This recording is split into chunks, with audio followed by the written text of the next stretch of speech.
ان اللہ مع الصابرین، اللہ صبر کرنے والوں کے ساتھ ہے۔ اور اللہ کے بندو، آپ کہتے ہیں سارے سہارے ختم ہو گئے ہیں، اللہ آپ کے ساتھ ہے۔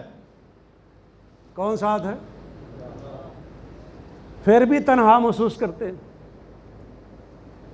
پھر بھی بے یار و مددگار محسوس کرتے ہیں، پھر بھی بے آسرا سمجھتے ہیں۔ ان اللہ مع الصابرین، اللہ ساتھ ہے صبر کرنے والوں کے، یقیناً اللہ ساتھ ہے صبر کرنے والوں کے۔ یہ اللہ تعالیٰ کا اعلان ہے، استعینوا بالصبر والصلاۃ وانھا لکبیرۃ الا علی الخاشعین۔ لیکن یہ آسان کام نہیں ہے، وہی یہ کام کر سکتے ہیں جو اللہ سے ڈرنے والے ہیں، ورنہ باقی تو ایسے پھسل جاتے ہیں۔ صدمہ ہوتا ہے، آنکھوں سے آنسو جاری ہوتے ہیں، وہ تو اللہ کی رحمت ہے۔ لیکن نبی پاک نے فرمایا وَلَا نَقُولُ إِلَّا مَا يَرْضَى رَبُّنَا، لیکن ہم اپنی زبان سے وہی کہیں گے جس پر ہمارا رب راضی ہوتا ہے۔ اوہ اللہ کے بندو، ہمارا رب اس پر راضی نہیں ہوتا کہ ہم کہیں یا اللہ میں فوت ہو جاتا، وہ میرا بیٹا فوت نہ ہوتا، اللہ اس پر راضی نہیں ہوتا۔ آپ یہ کہیں یا اللہ میرا وقت تھا، اس کا وقت نہیں تھا، اللہ اس پر راضی نہیں ہوتا۔ یا اللہ اسی لٹے گئے، اچھا لٹیا کنے؟ سمجھ آ رہی ہے عقیدے کی آپ کو؟ کیا کچھ کہتے ہیں ہم، جاہلیت کی پکاریں۔ نبی پاک فرماتے ہیں اللہ میں زبان سے وہی کہتا ہوں، ہم زبان سے وہی کہتے ہیں جس پر ہمارا رب راضی ہوتا ہے۔ اور اللہ کے بندو تم بے آسرا نہیں ہو، چھوڑو ماضی کو، مستقبل کی طرف دھیان دو۔ وَمَن يَتَوَكَّلْ عَلَى اللَّهِ فَهُوَ حَسْبُهُ، جو اللہ پر بھروسہ کرے گا اللہ اس کے لیے کافی ہو جاتا ہے۔ ہوتا کہ نہیں ہوتا جی؟ اپنی مثالیں بھی ہیں گلی محلے کی بھی، نبی کی مثال تو ظاہر ہے، اس سے اچھی مثال کوئی نہیں ہو سکتی۔ نبی علیہ السلام ابھی پیدا نہیں ہوئے ہیں، پیدا ہونے سے چند ماہ پہلے باپ فوت ہو گیا تھا۔ حضرت عبداللہ انتقال کر گئے، 6 سال کے تھے۔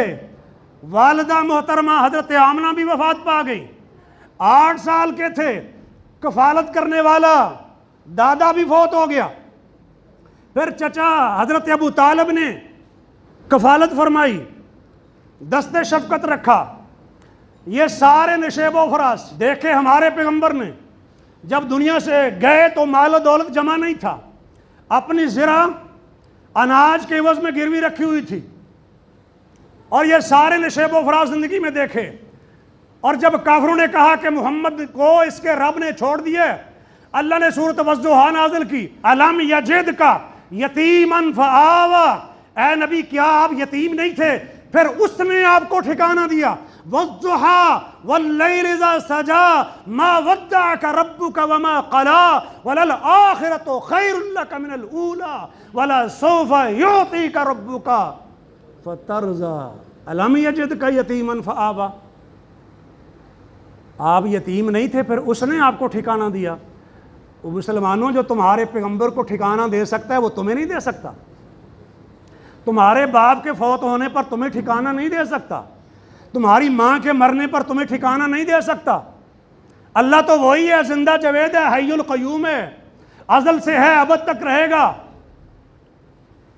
کل من علیہا فان ویبقی وجہ ربک ذو الجلال والاکرام، اگر لاکھ برس جیے تو پھر مرنا ہے، پیمانہ عمر ایک دن بھرنا ہے، یہاں بس توشہ آخرت مہیا کر لے، غافل تجھے ایک دنیا سے سفر کرنا ہے۔ کل من علیہا فان ویبقی وجہ ربک ذو الجلال والاکرام، وہ ٹھکانہ نہیں دے سکتا۔ آنکھوں سے آپ اپنے معاشرے میں دیکھتے ہیں، اپنے رشتہ داروں میں آپ دیکھتے ہیں۔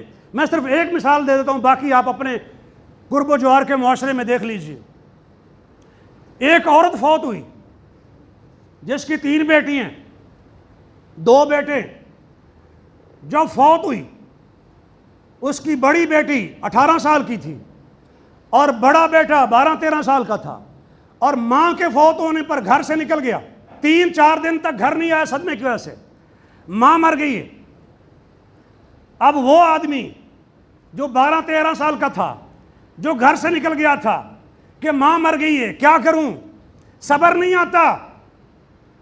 اب وہ نانا بھی ہے دادا بھی ہے، نانا بھی اور دادا بھی، اور اس کا دوسرا بھائی وہ بھی نانا بن چکا ہے، اور اس کی بڑی بہن دادی بھی ہے اور نانی بھی ہے، اس کی چھوٹی بہن وہ بھی نانی ہے، اور اس کی سب سے چھوٹی بہن جو اس وقت 2-3 سال کی تھی، جسے ماں کی شکل بھی یاد نہیں ہے، اب وہ 5 بیٹوں کی ماں ہے، اس کا شوہر دین کا خادم ہے اور ایک یونیورسٹی میں شعبہ اسلامیات کا چیئرمین ہے۔ کیا سمجھتے ہو اللہ ٹھکانہ نہیں دے سکتا؟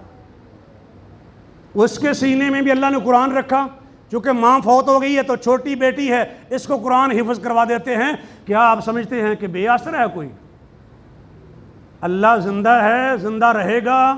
وہ پہلے بھی سہارا بنتا تھا، اب بھی۔ ایک مثال میں نے آپ سے ذکر کر دی ہے، اپنے رشتہ داروں میں، اپنے عزیز و اقارب میں، اپنے گلی محلے میں، اپنے شہر میں، اپنے ملک میں، دنیا کے اندر 20 نہیں سینکڑوں مثالیں آپ کو ملیں گی کہ بچہ جو ہے وہ چھوٹا سا تھا، والدین فوت ہو گئے، ایک ہی بچہ تھا، دودھ پیتا بچہ تھا، ایکسیڈنٹ ہوا شادرہ میں، کوٹ عبد المالک میں، ماں بھی فوت ہو گئی، باپ بھی فوت ہو گیا، دودھ پیتا بچہ ایک ہی۔ اس کا پرسان حال کون ہے؟ اسے ٹھکانہ کون دے گا؟ اسے رزق کون دے گا؟ جو جڑے ہوئے ہیں ان سے تو پوچھا جائے گا نا، جو ساتھ جڑے ہوئے ہیں، کون اس کے مال پر نظر رکھے ہوئے ہیں کہ اس کے بڑے ہونے سے پہلے مال ہڑپ نہ کر جانا، اس پر قابض نہ ہونا۔ یہ قرآن نے کہا ہے، جو لوگ یتیموں کا مال ناحق کھاتے ہیں وہ اپنے پیٹوں میں جہنم کی آگ داخل کرتے ہیں۔ یہ ساری باتیں اللہ تعالیٰ نے بتا دی۔ جب ہمارے پیغمبر یتیم پیدا ہوئے ہیں تو یتیموں کے لیے ایک حوصلہ ہے کہ اللہ ہمارے پیغمبر کو اگر جگہ دے سکتا ہے، ٹھکانہ دے سکتا ہے، تو ہمیں بھی دے سکتا ہے۔ اختیار پہلے بھی اس کا تھا اور اختیار بعد میں بھی اس کا ہے۔ اگر ہم صبر کریں تو وہ صبر دے سکتا ہے۔